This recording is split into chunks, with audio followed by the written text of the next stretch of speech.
Já que você deu licença pra esse nego falar, não duvida da cabeça que tem coroa ou cocá.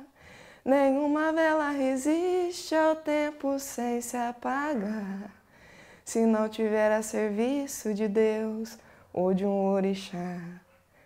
Ela fala assim, fala, e às vezes os corações que creem em Deus são mais duros que os ateus e jogam pedras sobre as catedrais. Meus deuses e urubais não sabe que a nossa terra é uma casa na aldeia e as religiões na terra são as joias que clareiam.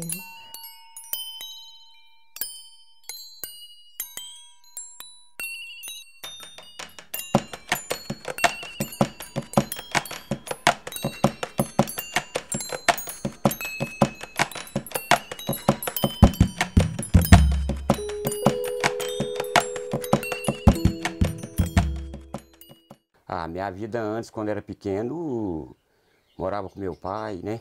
Minha mãe. Depois de meu pai morreu, eu era muito novo, sabe? E eu tinha 9 anos. Aí dali eu saí de casa, né? Fui andar o mundo, conhecer umas coisas, outra coisa.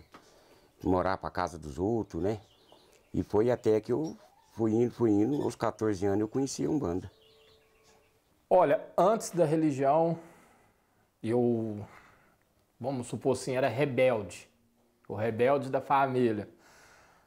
Alcoolismo, não tinha desenfreamento, não tinha freio para nada, não sabia distinguir o que era dia, o que era noite, vivia dia e noite, não tinha muito, entendeu? Vida bagunçada. Até eu conhecer o espiritismo em si. Então, meu primeiro contato com a religião foi quando meu pai ficou muito doente e eu tive uma passagem na Umbanda. Então eu queria curar meu pai, né? Então eu fui lá, perguntei para os guias se eles podiam ajudar a salvar meu pai, que meu pai tinha leucemia. Isso foi em 1988. E como naquela época, né, os recursos eram muito pouco, infelizmente meu pai veio a falecer. E eu continuei na Umbanda. Meu pai faleceu dia 30 de outubro de 1988. Eu fiquei na Umbanda até dezembro de 88. Falar da minha vida antes de eu conhecer a religião é um pouquinho complicado, porque já vem desde a gestação. Mas antes de eu realmente fixar o meu compromisso com a religião, aconteceram muitas coisas comigo durante a infância, coisas bem negativas, assim, abuso, entre outros. Eu era o tipo de pessoa que eu me sentia muito... As pessoas esperavam muito de mim e eu não me sentia capacitada para oferecer aquilo que todo mundo estava esperando ali dentro da família. Então, não é que eu me sentia rebelde, eu fui aquela pessoa um pouco depressiva. Então, antes da religião em si, eu frequentava até outras, mas não era sempre aquilo. Era muita droga, muita bebida, muita coisa errada. E começou a minha história. Aí eu desenvolvi os guias, tudo direitinho. Eu tinha apenas 12 anos. Aí quando a mãe de santo jogou para mim, falou que eu tinha que buscar o candomblé, porque meu orixá, né, que é meu babá Oxumaré, meu pai Oxumaré, não é cultuado na Umbanda. Então eu fui para o candomblé. Começou dentro da barriga da minha mãe. Minha mãe grávida, ela sonhou com 3 homens negros, muito alto, chegou para ela e pôs a mão sobre um balcão que a gente tinha, meu pai tinha um bar, pôs a mão sobre um balcão e ela viu os dedos deles todos tortos, assim, marcado como de trabalho braçal mesmo. E ela olhou por cima do balcão e viu os dedos do pé também tudo torto. E eu nasci com os dedos da mão torto e os dedos do pé torto. Começou aí. Tomei ebó, fui escondido da minha mãe, fugi de casa, fiz meu santo. Quando a minha mãe descobriu que eu fiz o santo, ela foi na porta do terreiro. né, para me tirar. Como ela já sabia que ela não podia me tirar de dentro do quarto santo, ela tinha uma aliança do meu pai, né, que valia um dinheiro, aí pagou as minhas coisas e eu fiz meu santo em 1989. Então, este ano eu estou completando 30 anos de orixá. E foi assim que eu conheci o candomblé, eu entrei, me apaixonei, vi que era isso que eu queria para mim, porque o candomblé é uma casa de orixá, na qual as pessoas entram, vêm buscar paz, saúde, felicidade, amor, entendeu? Então, o candomblé foi muito importante para mim. O espiritismo em si, ele já veio desde a minha bisavó, por parte de mãe, por parte de pai, meu bisavô era espírita, morava na Bahia, mas até então, eu não sabia, assim, ao certo a história. Só que a minha mãe começou a desenvolver e quando ela engravidou de mim, ela teve que parar. Então, a preta velha da mãe de santo dela, que é minha mãe de santo também, já faleceu, a avó Luísa. Por conta da minha mãe estar com depressão, vários problemas, assim, passando por um problema, uma fase difícil. Ela cantava para mim. Na barriga da minha mãe, ela já cantava para mim. Ela cantava, vem na paz de Deus, ó Senhor, de Nossa Senhora. Então, sempre, quando minha mãe estava lá na minha gestação, ela sempre cantava essa música. Ela sempre cantava. E já falava para minha mãe, que eu tenho uma irmã mais velha, mas ela nunca gostou de frequentar religião alguma. Aí ela falava para minha mãe, essa cabureca, ela vai vir com saúde. Só que o dom que ela vai carregar vai começar desde pequeno. Então ela vai fazer muita coisa ainda, dentro da espiritualidade. E ela sempre cantava para mim. A gente já vem mais ou menos assim de raiz, né? Porque eu não lembro muito do meu avô, quando ele morreu eu era pequeno, mas ele já mexia. Então, do lado da minha mãe, eu sempre mexia com umbanda. Antigamente eles falavam benzedor, né? E da família ficou só eu. Tenho meu avô, que era benzedor. Eu tenho primos que têm terreiro aqui na cidade. Então, já vem da família. Aí, quando aconteceu de eu vinha passar por um certo problema, até foi tratado como síndrome do pânico, que foi tratado porque veio aquele medo, aquela ansioso, aquela coisa, vendo vultos. Eu tive um sonho também com um homem negro, senhor já, barba branca, cerrada, cabelo branco, cerrado, vestido de branquinho. Ele olhou para mim e falou, vem conversar comigo que eu preciso de conversar com você. E meu avô era vivo na época. Ele falou para minha mãe, leva, porque precisa. Aí foi quando eu descobri que eu era médium. Eu me descobri como médium. Então acabou que minha mãe não terminou de desenvolver. E eu nasci e os contatos assim, já começaram bem cedo. Que eu passei por uma cirurgia, uma operação de garganta. Eu estava com 4 anos e meu primeiro contato de vidência foi dentro do hospital. Então, o amor que eu tenho no candomblé é tudo. Se resume a roupa que eu faço, o ebó que eu peço para fazer, ou às vezes quando não tem quem faça, eu vou fazer. Eu não sou o babalorixá que senta e manda, eu faço. Então, tudo que tem aqui na minha casa tem a minha mão. Eu ajudei a fazer, a construir, a cuidar. Então, esse é o amor que eu tenho. A necessidade que eu tenho é do orixá. Porque eu sei que o orixá é vivo na minha vida. Porque eu passei muitas coisas, né? Não vou falar de coisas ruins, passei muitas coisas boas também com o santo. Então, a minha história dentro do candomblé foi uma história assim muito sofrida, mas hoje eu me sinto vencedor. Quem conhece a minha casa há 15 anos atrás, esta casa, falava assim, nossa, aqui mudou muito. Mudou porque eu lutei, eu corri, pulei para cima, pedi muita ajuda, eu recebi muito não, né? Mas teve algumas pessoas que me ajudaram. Tenho os filhos maravilhosos aqui na minha casa, maravilhosos. E a minha guerreira, né? Sem minha mãe ali, ó. Sem ela eu não... Ai, desculpa. Sem ela eu não... Talvez eu não estaria aqui, eu não teria tudo isso. Então tem pessoas boas, pessoas maravilhosas na minha casa. No primeiro lugar que eu tive da Umbanda, eles me pediram para fazer um desenvolvimento. Até então eu era novo demais, não acreditava muito, né? Mas aí começou a acontecer umas coisas ruins, né? Já acordei dentro do cemitério, de dia.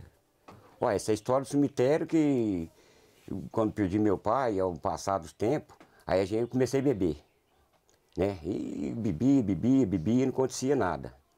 Aí um dia eu bebi uma dose só de bebida e não vi. Quando eu vi, eles estavam me chamando lá, era uma meio-dia, eu dentro do cemitério deitado lá em cima de um túmulo lá. Eles me chamando. Aí foi que eu comecei a ficar com medo, né? Eu não confiava muito. Eu era uma pessoa totalmente que não confiava, assim, em nada. Porque criado para a mão dos outros, né? Mas assim, não confiava em muita coisa. Aí foi quando eu comecei a seguir esse caminho aí. Até chegar perto da entidade, pediu para mim ter uma corrente, senão para mim nada ia dar certo. E dali para frente eu fui seguindo. Fui desenvolvendo. Fui para Santa Maria do Salto, fiquei lá uns tempos, desenvolvi um pouco lá com meu pai de santo. Depois dali para frente foi sozinho. Aí vim para cá e continuei. Aí comecei a trabalhar, comecei a desenvolver, parei uns tempos, que eu era mais novo, né? Aí logo minha esposa, né, novo também, tinha parado, foi até meu irmão montou um terreiro de Umbanda. Aí me chamou para trabalhar junto com ele. Aí lá nós trabalhamos mais ou menos uns 15 anos juntos. Foi até que ele seguiu para o outro lado e eu continuei trabalhando. Trabalhei no quarto da minha casa, atendia muita gente, arredava a cama, atendia o povo. E qualquer lugar que ia, me chamava nas casas, eu ia, sabe? Até montar o terreiro. Minha gente, que é longa a caminhada, e quem tem fé tem tudo, quem não tem fé não tem nada, e quem tem fé tem tudo, quem não tem fé não tem nada. Hoje eu sento numa cadeira, eu posso dar um conselho, porque eu não bebo, eu não extrapolo, eu não vou em bar, porque um babalorixá, ele tem que estar certinho, porque acontece alguma coisa, se eu estou num bar bebendo, como que eu vou acudir um filho? Eu penso assim, Aidan, eu. Os outros eu não sei, isso falando eu. Então, eu sei que podem contar comigo qualquer hora, entendeu? Por isso que eu amo o candomblé. Eu amo isso que eu faço. Eu tenho amor em todos os orixás, todos iguais. Não só nos orixás, como nas entidades, nos ancestrais que a gente cultua, que vem lá de antepassado, vem lá de coisas lá atrás.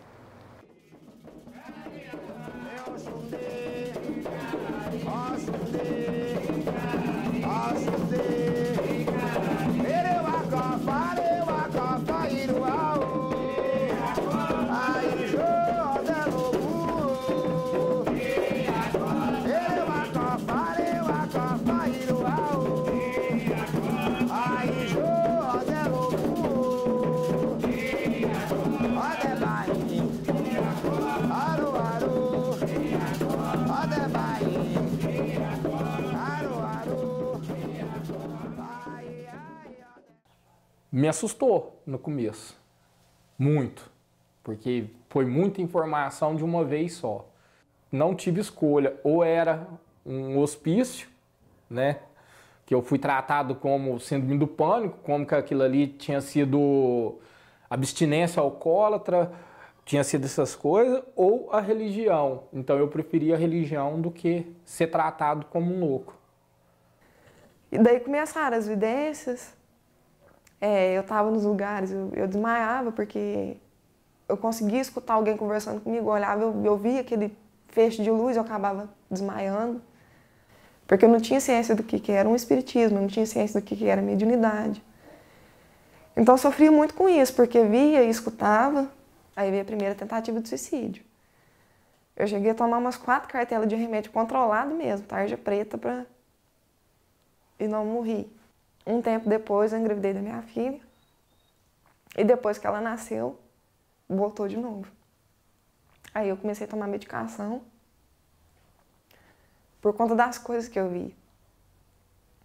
Consultei psiquiatra, fiz tratamento durante 6 meses, porque eu ficava me sentindo totalmente maluca com as coisas que eu estava vendo, que eu estava ouvindo, as coisas que a pessoa estava pedindo para me passar para quem estava vivo. Realmente eu não conseguia entender o porquê que aquilo acontecia comigo. Hoje eu tenho essa religião da Umbanda porque foi a experiência que eu vivi para trás, né? Então tudo que eles me ajudou para trás, então hoje eu vivo a Umbanda. Então acho que é uma coisa que tudo que eu tenho eu agradeço às minhas entidades, né? Porque você pede para eles a bondade, a alegria, então eles vão fazendo para você, né? Porque muitas vezes as pessoas não têm o merecimento, criticam a Umbanda por causa disso. Ah, mas a Umbanda, eu pedi não fez nada, não. Você tem que ter seu merecimento. Para mexer com a Umbanda, para criar a Umbanda, tem que ter isso aqui, ó. Porque caso contrário, não mexe não. Não mexe não, porque não dá certo. O Candomblé é uma religião muito bonita, como a Umbanda também é. Tem a sua essência. A Umbanda é uma religião praticamente brasileira. Então, quer dizer, se a gente não cuidar daquilo que a gente aprendeu, do que os nossos antepassados, os nossos ancestrais trouxeram para a gente, o Candomblé vai se acabar. Eu acho que a Umbanda é respeito. Primeira coisa para desenvolver é respeitar as entidades. Se respeitou as entidades, respeitou a sua religião, eu acho que é a melhor forma de você habitar no mundo espiritual.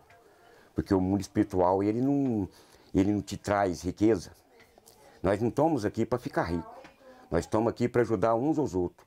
Porque você vê, escuta aí no rádio, televisão, a casa de fulano foi quebrada, foi destruída por evangélicos. Tem que ter uma lei na qual impede de fazer isso com a gente, porque a gente não quebra a casa de ninguém. Porque se eu fosse para ganhar dinheiro pelo tempo que eu estou na Umbanda, hoje eu vivo bem, graças a Deus e os meus orixás. Minha casa é de tarpa, é humilde, mas é uma casa fortaleza, de saúde, os meninos tudo com saúde. Então, para mim, eu agradeço demais a Umbanda. Para mim é tudo. A gente não vai pregar na rua. Eu, pelo menos aqui na minha cidade, eu não vejo filho nenhum meu e nem muito menos eu vou na porta. Você quer ir no meu candomblé? Você vai porque eu faço um convite. Vai ter uma festa. Você quer ir? Ah, eu não quero. Tudo bem, você quer ir? Então vai. Conhece, gosta, pega um amor e entra. Né? Então, essa é a nossa palavra. Não ir lá pregar porque você tem que ir, porque sai disso que isso é coisa do demônio. Não, o demônio, o inferno, a gente já vive no dia a dia. Porque hoje é filho que mata a mãe, hoje é criança que é abusada, hoje é um monte de coisa que eles deveriam ver, né? Orar, né?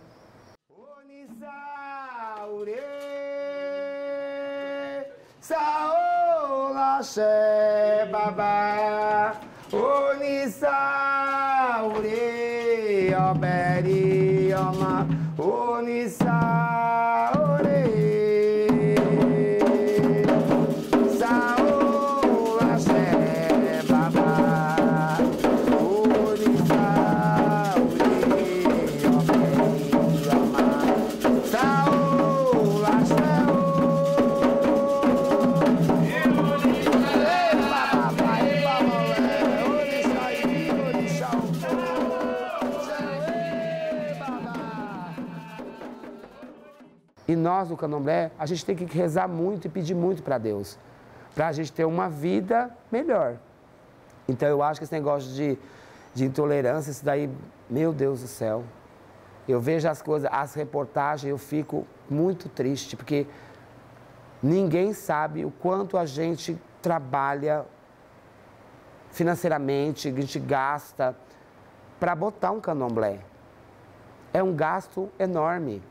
Para vir um ser humano, vir destruir aquilo que você levou anos para construir. Isso aqui tem 18 anos, chega um louco, vem aqui, quebra minhas paredes, derruba meu barracão no chão. 18 anos de trabalho. Ou botar fogo. Tem que perguntar para eles por que eles fazem isso. Porque nós do Candomblé não fazemos. A Umbanda para mim é uma coisa que eu vivi ela, né? E estou vivendo ela e passando para os outros a viver. Ajudar os netos, os filhos, para eles verem o que é Umbanda. Então, amanhã ou depois eles perguntarem, eles vão saber que a Umbanda foi a raiz deles, né? É onde que sempre ele esteve ali e foi vivendo aquele mundo, né? Pela educação, porque a Umbanda tem que ter educação. A gente que, igual o povo fala, o pai de santo, né? Eu não me considero um pai de santo. Eu me considero um zelador de santo, mas como eles falam pai de santo, a gente aceita, né? Então a gente tem que doutrinar o terreiro, porque as entidades não precisam de doutrina. Precisam os médios que estão no terreiro, e eles precisam ser doutrinados, a entidade não, né?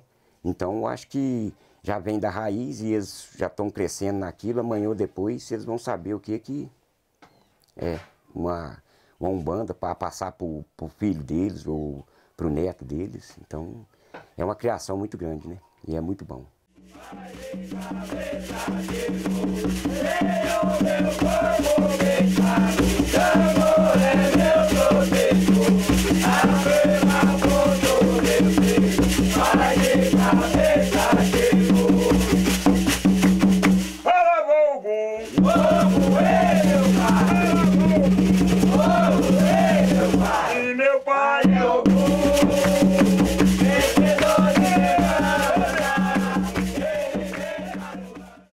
Por amor. Por amor. E quando eu mais precisei de ajuda, eu passei por casas que me negaram. Me negaram, mentiram.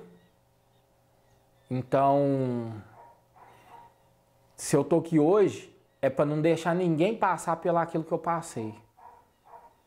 Então, quando uma pessoa chega próximo de mim e fala, eu não quero mais esse compromisso, eu falo, não faz isso, que é mentira. Que o que veio, veio e pronto. Não, se Deus quer, é aquilo que vai ser. Não tem como ser mudado. Então, por esses motivos que eu tô aqui, para não deixar ninguém passar pelo que eu passei. Olha, eu tô na religião, na Umbanda, porque eu acredito que a Umbanda, ela traz a esperança no próximo. Ela traz a fé, ela traz o amor, a caridade e a esperança no próximo. Porque eu vejo o mundo hoje, a gente não acredita mais no próximo da gente, que ele possa evoluir, que ele possa, vamos supor, igual pelo fato de onde eu saí para estar dentro da espiritualidade. Quando você não abre a sua cabeça, quando você não se entrega para alguma coisa boa, você não consegue ver esperança naquela pessoa. Eu acredito que eu me entreguei na Umbanda dessa forma porque a Umbanda teve esperança em mim quando ninguém mais tinha. A Umbanda me abraçou quando todo mundo me deixou. Ela respeita, ela ama e ela não faz diferença. Que eu acho que é o mais importante, a gente não fazer diferença. A gente ser diferença e não fazer diferença entre as pessoas. A última agora foi um vizinho que mandou recado, que pediu para bater o atabaque mais baixo porque estava incomodando. Aí eu pergunto, atabaque tem volume? Teve denúncias que a gente estaria fazendo magia negra com a minha enteada. Veio essa denúncia, que não chegaram aqui direto com esse assunto, mas deram a entender que era isso, que ao tempo todo ficava perguntando se a minha enteada participava dos cultos que nós fazia, como se nós pusesse ela no meio. Aí isso gerou um assédio, nós tive que passar por psicólogo, teve que passar pelo conselho tutelar, ela teve que passar, confundiu muito a cabecinha dela isso. O pré-conceito é fácil. Passe da porta para dentro e venha vivenciar, ver se é isso que está aqui. Se é a maldade, se é a covardia que está aqui. Porque eu tenho certeza que já aconteceu de pessoas vir e ver que não era nada daquilo que estava acontecendo. O preconceito começa aonde a pessoa acha que a gente está acendendo uma vela e aquela vela vai estar ofendendo a religião da outra pessoa porque lá não aceita usar vela. Porque o evangelho que a gente usa, a gente chama Jesus de Oxalá e em outros lugares é Elohim, é Oxadá. Então, a nossa religião, assim, o preconceito começa quando a gente já esconde a fé da gente atrás das imagens das igrejas católicas. Porque talvez a pessoa chega aqui e vê esse monte de imagem aqui, tudo de igreja católica, e fala assim, ah, mas aqui tem Nossa Senhora Aparecida, mas aqui não faz macumba. Começa na onde as pessoas acham que o nome diferencia um Deus do outro. Quando na verdade Deus é um só. O santo, seja ele qual for, vai ser sempre um só. Independente do nome que seja clamado, independente da oração que seja feita para ele. Ele sempre vai ser um só. Mas preconceito a gente passa diariamente, a gente é chamado de feiticeiro, de macumbeiro. As pessoas param de frequentar a sua casa.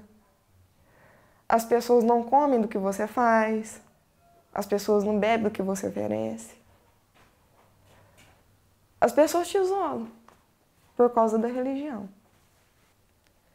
As pessoas acham que quando a gente carrega uma guia no pescoço, a gente está carregando uma marca da besta, assim, por assim dizer.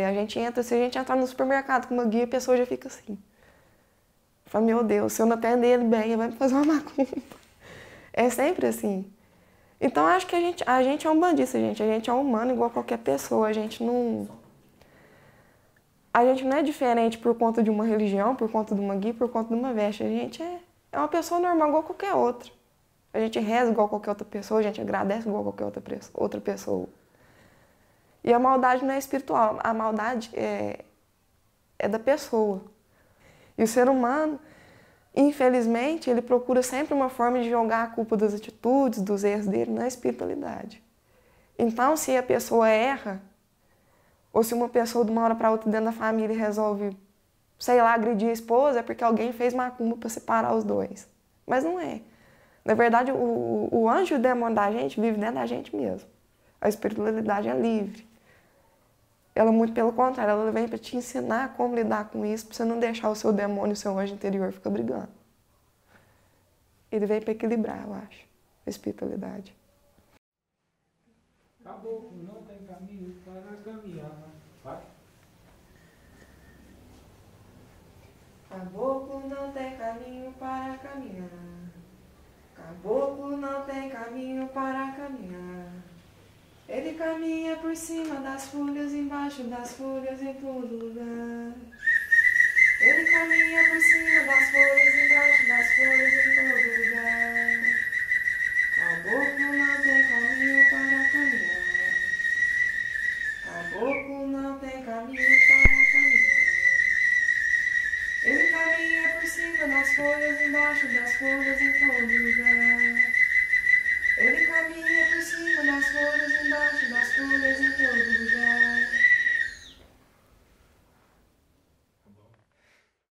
lugar. Nós dois começou na casa do meu pai de santo. Eu já trabalhava lá há algum tempo. Aí ela foi um dia, que por chamado dele, que ela passou por uns problemas e foi. E começou aí cambonear, ajudar na assistência ali, ajudar. Aí, até então, ela ficava meio perdida ali, porque ela não sabia de certinho. E não surgiu interesse de cara, assim, não surgiu interesse nenhum, mesmo eu estando solteiro na época, não surgiu interesse. Não pode fazer isso. Ai, desculpa. Aí pegou, com o passar do tempo, ela foi contando a história dela, falando que ela queria para a vida dela. A gente amar uma pessoa pela aparência, pelo que ela pode te oferecer, pelo que você escuta falar dela, é muito fácil ali. Mas dentro do espiritismo, você aprende a aceitar a pessoa e compreender a pessoa. Isso que é o mais difícil, porque eu poderia estar me relacionando com alguém, vamos supor, branco, uma pessoa assim que, nossa, lá, a pessoa é boa, que a pessoa tem esse tipo de emprego. Mas não, a gente conhecia a dificuldade de cada um, o que cada um passava dentro ali, de si próprio, dentro do lar, e os ideais. Então a gente não se apaixonou pela cor, por classe social, por nada. Acho que foram os ideais que juntou a gente. O ideal dentro da religião, que era o mesmo pensamento de fazer a caridade, estar junto ali. A gente só não tinha noção que a nossa união seria... A gente sabia que a união nossa seria forte para ajudar as pessoas, mas não sabia que seria tão forte a ponto de virar um relacionamento, igual é hoje. Né? E muita gente leva isso, sabe como? Como uma brincadeira. Como se o candomblé fosse um circo.